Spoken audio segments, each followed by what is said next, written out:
Ya, untuk mengetahui seperti apa terapi yang diberikan kepada ODGJ di panti ini, kita akan membahasnya bersama Bapak Suhartono, selaku pendiri Yayasan Jamrut Biru. Selamat pagi Pak Hartono, apa kabar Pak? Pak Baik. Hartono bisa dengar suara kami Pak? Ya, Baik. Pak Hartono, ini mungkin bisa diceritakan sudah lebih dari 10 tahun berarti Bapak merawat orang dengan gangguan jiwa di Yayasan Jamrut Biru ini. Apa yang membuat Pak Hartono mau terus merawat mereka? Api Pak Hartono dan teman-teman selalu menyala untuk merawat dan menyembuhkan para ODGJ ini. Apa Pak alasannya?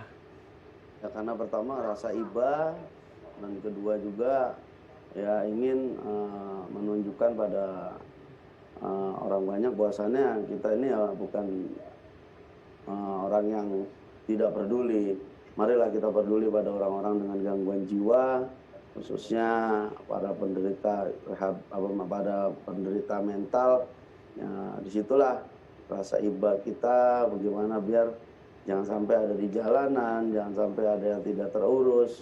Negara kita sudah merdeka, ya merdekalah semua. Baik. Baik. Pak, bisa dijelaskan atau diceritakan awalnya berapa sih pasien dengan gangguan jiwa yang Bapak rawat dan seperti apa kondisinya saat itu hingga akhirnya memang bisa direhabilitasi? Ya awalnya dulu pertama kali ya cuma 3-4 orang. Tapi dari berita mulut ke mulut bahwasannya memang saya udah dikenal selama 34 tahun ngurus orang dengan gangguan jiwa. Ya banyak orang tahu, ya akhirnya banyak yang mengirim. Nah, dan juga kadang kita ambil di jalan, kadang juga diantar polisi, diantar masyarakat, diantar instansi-instansi terkait, seperti polisi Pamung Praja, dinas sosial, seperti itu. Jadi apabila ada yang terlantar ataupun ya meresahkan lah paling enggak, itu udah langsung dihubungi saya untuk diurus orang seperti itu.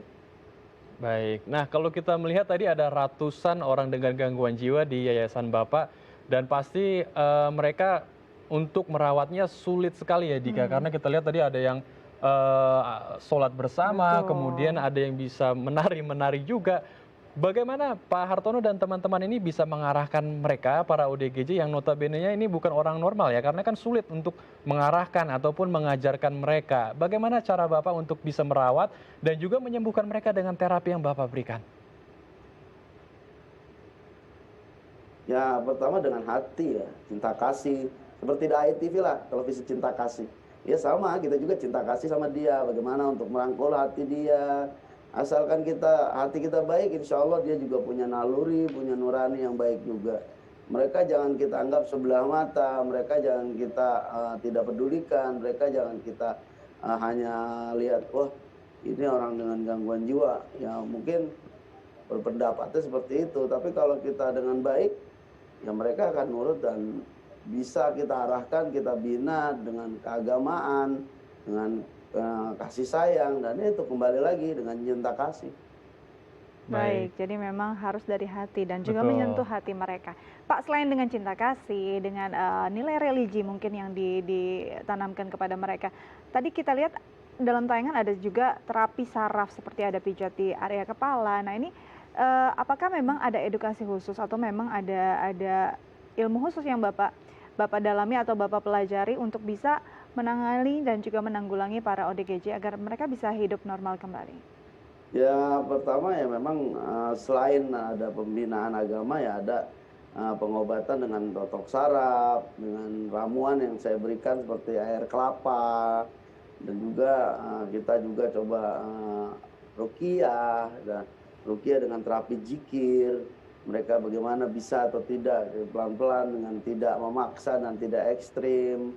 Ya memang agak sulit, tapi kalau kitanya sendiri terus perlahan-lahan untuk mengurus dia dengan baik, ya insya Allah ya dia juga bisa lah seperti itu. Baik lagi, seperti itu. Baik.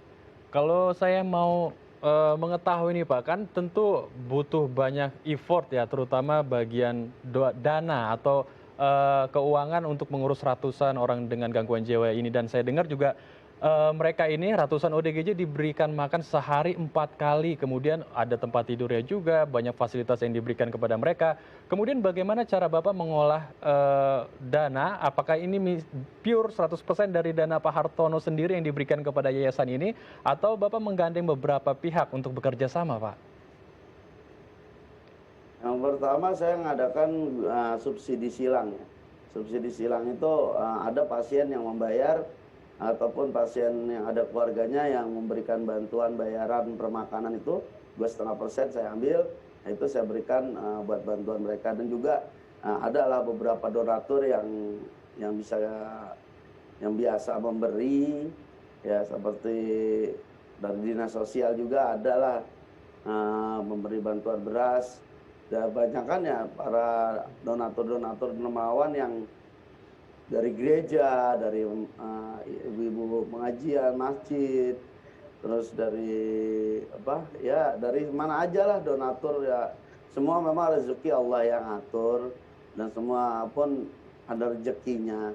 Ya kalau lagi kesulitan dana ya terpaksa apa yang ada ya saya jual gitu. Seperti motor ya, mungkin kalau memang keteter untuk makan dia ya saya jual kendaraan. Nanti kita cari lagi untuk biaya lainnya. Ya moga-moga aja dengan tayangan ini banyak donatur dan dermawan yang mau membantu Yayasan Jamrud Biru, karena setiap hari kami menerima pasien tuh setiap hari yang dari jalanan, yang tidak ada keluarganya maupun yang ada keluarganya, seperti itu. Kalau untuk masalah biaya makan sehari 4 kali ya memang saya terapkan agar mereka tuh tidak rewel, karena kalau udah makannya perutnya kenyang ngobatinnya enak. Gitu. Tapi kalau perutnya lapar ngobatinnya dia enggak, dia bilang Pak saya aja lapar gimana mau diobatin. Tapi kalau dia kenyang sehari 4 kali kita obatin, kita ada kegiatan, dia udah enak karena perutnya udah kenyang, seperti itu.